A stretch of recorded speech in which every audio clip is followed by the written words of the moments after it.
নেতৃত্ব এবং সভাপতি তানোর উপজেলা যুবলীগ, আমি স্যারকে বিনয়ের সাথে অনুরোধ জানাচ্ছি তার বক্তব্য প্রদান করার জন্য। বিসমিল্লাহির রহমানির রহিম। আসসালামু আলাইকুম, নমস্কার। সোনালী লাইফ ইন্স্যুরেন্স কোম্পানি লিমিটেড কর্তৃক আয়োজিত মরহুমা মোসাম্মদ দেবী মরণোত্তর বীমা দানির চেক হস্তান্তর অনুষ্ঠানের সম্মানিত সভাপতি, উপস্থিত সময় কম, আমি সবার উপস্থিত এখানে বিশেষ অতিথিবৃন্দ, এখানে উপস্থিত আছেন সোনালী ইন্স্যুরেন্স কোম্পানির কর্মকর্তাবৃন্দ এবং আমার সামনে উপস্থিত আছেন অত্র এলাকার সকল ভাই এবং বোনেরা, সবাইকে জানাই আমি আমার ব্যক্তিগত পক্ষ থেকে সবাইকে অভিনন্দন এবং শুভেচ্ছা। লাইফ ইন্স্যুরেন্স বাংলাদেশে কিন্তু অনেকেই আছে।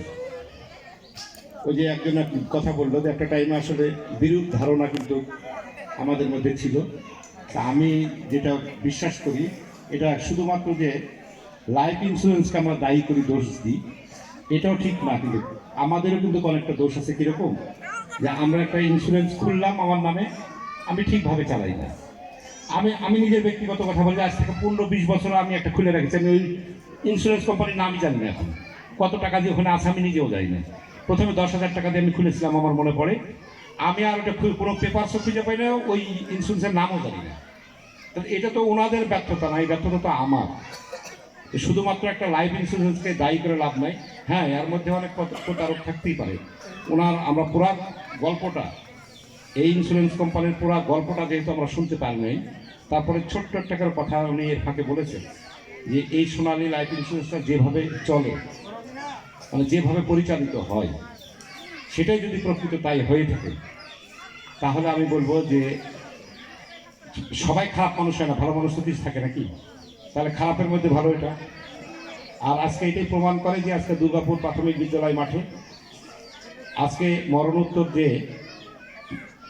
যে ইয়েটা, মানে আপনাদের চেক বিতরণ করা হচ্ছে, এখানে প্রমাণিত হয় যে এই সোনালী ইন্স্যুরেন্স কোম্পানিটা কোনোভাবেই কোনো অবৈধ বা এটা কোনো প্রতারক কোনো প্রতিষ্ঠান না। এটা আমাদেরকে বুঝতে হবে। কিন্তু আমি শুনলাম যে 5টা কিস্তি চালানোর পরে চালাতে পারি নাই, কিন্তু তারা ঠিকই কিন্তু ওনার বাড়িতে এসে ওনাদের ইন্স্যুরেন্সের নিয়ম মাফিক যে টাকাটা পাওয়ার সেটা কিন্তু আপনাদের কাছে পৌঁছে দিয়েছে। লাইফ ইন্স্যুরেন্স অর্থাৎ হলো জীবনের একটা হলো সঞ্চয়, যে দেখেন সে মারা গেছে তাও কিন্তু পেয়ে যাচ্ছে। এটা যদিও একটু লং টাইমের হলো এই স্কিম, এটা অন্য কোনো ইয়ার মতো অত দ্রুত সুদ লাভ পাওয়া যায় না। এটা লং টাইমের যেহেতু একটা হলো প্রকল্প, সেহেতু কখনো 5 বছর, 7 বছর, 10 বছর, 15 বছরও আছে। তার ইন্টারেস্ট লাভও কিন্তু বেশি আছে। যে যত এটা একটা হয় কি, যে আমার একটা উপযুক্ত বয়সে আমার বাচ্চার নামে যদি একটা ইন্স্যুরেন্স খুলতে পারি, 10 বছরের বাচ্চার নামে, এই বাচ্চা যখন কলেজে পড়বে, ইউনিভার্সিটিতে পড়বে, তখন মোটামুটি 15-20 বছর হবে। এরকম মেয়াদে যদি আমি একটা ইন্স্যুরেন্স করতে পারি, একটা টাইমে দেখা যাবে আপনার ছেলে যখন উপযুক্ত হচ্ছে, আপনার ছেলে যখন উনি যখন টাকা চিনতে শিখবে, ওই টাকা দিয়ে যখন উনি কিছু করতে শিখবে, কিংবা তার ভালো কোনো কাজের জন্য টাকা যখন প্রয়োজন হবে, দেখবেন আপনারা কখন কখন যে টাকা জমা এভাবে দিয়েছেন আপনাদের মনে নাই, কিন্তু একসাথে যখন অনেক টাকা পাবেন, তার 10 বছর পরে আপনার ছেলের বয়স যখন 10 বছর হবে, তখন একসঙ্গে যখন 4-5 লক্ষ টাকা পাবেন, তো এটা একটা পরিবারের জন্য, এটা একটা ফ্যামিলির জন্য, একটা মানুষের জন্য কত উপকারী জিনিস। এই জন্যই কিন্তু এই ইন্স্যুরেন্স কোম্পানি। তা আমি ওনাদেরকে ধন্যবাদ জানাই। আর আসলে আমার এখানে আসার কোনো প্রোগ্রামও নয়, আমি জানিও না।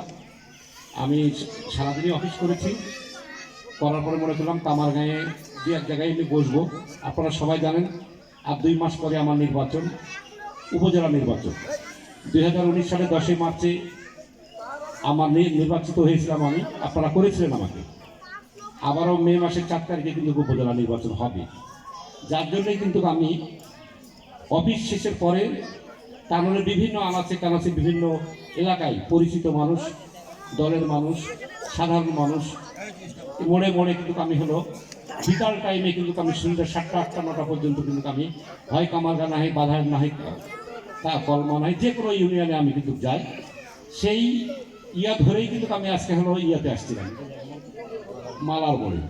এই মালার মোড়ে আসছি, দাদার সাথে ফোনে কথা হতে হতে দাদাই বললো যে এখানে আসো, বরঞ্চ কিছু লোক আছে, ভাই আসো এখানে।